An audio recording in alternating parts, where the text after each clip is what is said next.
जुम्मन शेख और अलगू चौधरी में गहरी मित्रता थी। साझे में खेती होती थी, कुछ लेन देन भी साझा था। दोनों को एक दूसरे पर अटल विश्वास था। जुम्मन जब हज करने गए थे तब अपना घर अलगू को सौंप गए थे। अलगू जब कभी बाहर जाता तो जुम्मन पर अपना घर छोड़ देता था। इस मित्रता का जन्म उसी समय हुआ था जब जुम्मन के पिता जुमराती उन्हें शिक्षा प्रदान करते थे। जुम्मन शेख की एक बूढ़ी खाला थी। उनके पास कुछ थोड़ी सी जायदाद थी, परंतु उसके निकट संबंधियों में कोई नहीं था। जुम्मन ने लंबे चौड़े वायदे करके खाला से जायदाद अपने नाम लिखवा ली थी। जब तक दान पत्र की रजिस्ट्री न हुई तब तक खाला की खूब खातिरदारी हुई, खूब स्वादिष्ट भोजन खिलाए गए। पर रजिस्ट्री की मुहर लगते ही खातिरदारियों पर भी मुहर लग गई। अब बेचारी खाला को प्राय नित्य ही कड़वी बातें सुननी पड़ती और अपमान सहन करना पड़ता था। कुछ दिन खाला ने सब सुना और सहा, पर जब सहा न गया तो जुम्मन से शिकायत की और अलग रहने के लिए गुजारे की मांग की। जुम्मन ने धृष्टता के साथ उत्तर दिया, रुपया क्या यहाँ फलते हैं? खाला ने पूछा, मुझे भी कुछ रूखा सूखा चाहिए कि नहीं? अंत में एक दिन खाला ने कहा, बेटा तुम्हारे साथ मेरा निबाह ना होगा, तुम मुझे रुपए दे दिया करो, मैं अलग पका लूंगी। खाला बिगड़ गई और उसने मामला पंचायत में पेश करने की धमकी दी। जुम्मन हंसे, जिस तरह कोई शिकारी हिरण को जाल की तरफ जाते देखकर मन ही मन हंसता है।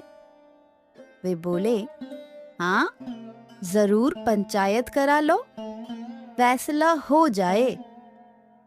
मुझे भी ये रात दिन की खटपट पसंद नहीं। पंचायत में किसकी जीत होगी, इस विषय में जुम्मन को कुछ भी संदेह नहीं था। ऐसा कौन था जो उसको अपना शत्रु बनाने का साहस कर सके?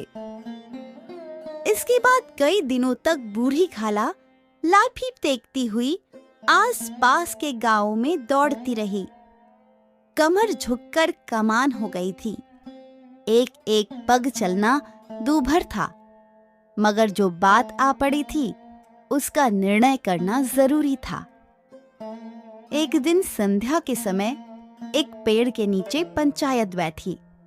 जुम्मन शेख ने पहले से ही सारा प्रबंध कर रखा था। पंच लोग बैठ गए तो बूढ़ी खाला ने उनसे विनती की, पंचों, आज 3 साल हुए मैंने अपनी सारी जायदाद अपने भांजे जुम्मन के नाम लिख दी थी। इसे आप लोग जानते ही होंगे। जुम्मन ने मुझे जीवन भर रोटी कपड़ा देना कबूल किया था।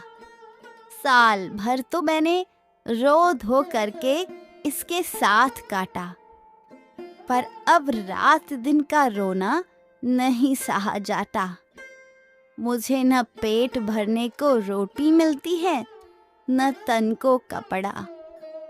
मैं बेसहारा हूँ। तुम्हारे सिवा किससे अपना दुख सुनाऊं? तुम लोग जो राह निकाल दो उसी पर चलूं। मैं पंचों का हुक्म सिर माथे चढ़ाऊंगी। सरपंच किसे बनाया जाए, इस प्रश्न को लेकर जुम्मन शेख और खाला में कुछ कहा सुनी हो गई।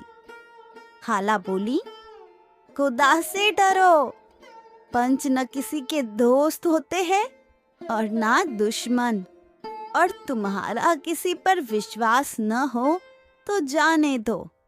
अलगू चौधरी को मानते हो? लो, मैं उन्हीं को सरपंच बनाती हूँ। जुम्मन शेख आनंद से फूल उठे, परंतु भावों को छिपाकर बोले, अलगू चौधरी ही सही, मेरे लिए जैसे रामधन मिसर वैसे अलगू।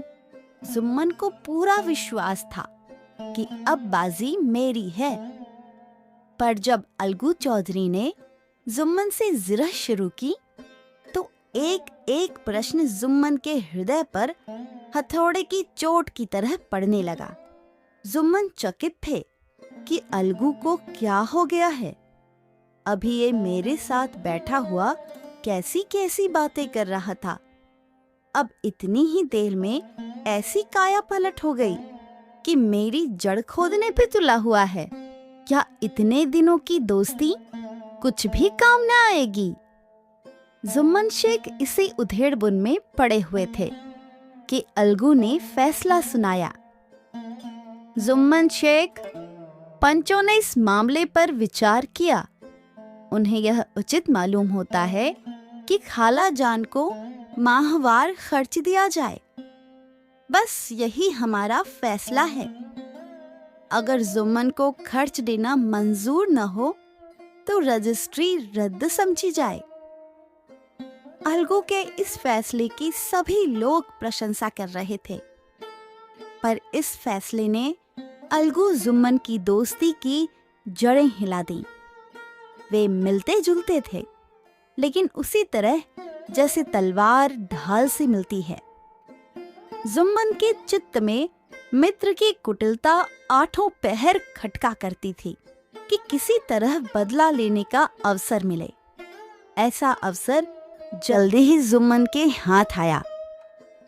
अलगू चौधरी पटेसर से 2 बैलों की एक बहुत अच्छी जोड़ी लेकर आए। दैव योग से जुम्मन की पंचायत के 1 महीने बाद इस जोड़ी का एक बैल मर गया। अब अकेला बैल किस काम का? निदान यह सलाह ठहरी कि इसे बेच डालना चाहिए। गांव में एक समझो साहू थे। वो इक्का हाँकते थे। गांव से गुड़ घी लाद कर मंडी ले जाते, मंडी से तेल नमक भर कर लाते और गांव में बेचते। इस बैल पर उनका मन लहराया। उन्होंने सोचा कि ये बैल हाथ लगे तो दिन भर बेखटके 3 खेप हों। आजकल तो एक ही खेप के लाले पड़े रहते हैं। बैल देखा, मोल तोल किया और उसे लाकर द्वार पर बांध ही लिया। 1 महीने में दाम चुकाने का वादा ठहरा। चौधरी को भी गरज थी ही, घाटे की परवाह न की। समझू साहू ने नया बैल पाया तो लगे रौंदने। वो दिन में 3-3, 4-4 खेप करने लगे। न चारे की फिक्र थी न पानी की, बस खेपों से काम था। मंडी ले गए, वहां कुछ सूखा भूसा सामने डाल दिया। बेचारा जानवर अभी दम नहीं ले पाया था कि फिर जोत दिया। अलगू चौधरी के घर तो चैन की बंशी बजती थी। कहाँ वह सुख चैन, कहाँ ये 8 पहर की खपत। महीने भर में वो पिस सा गया। एक दिन चौथी खेप में साहू ने दूना बोझ लादा।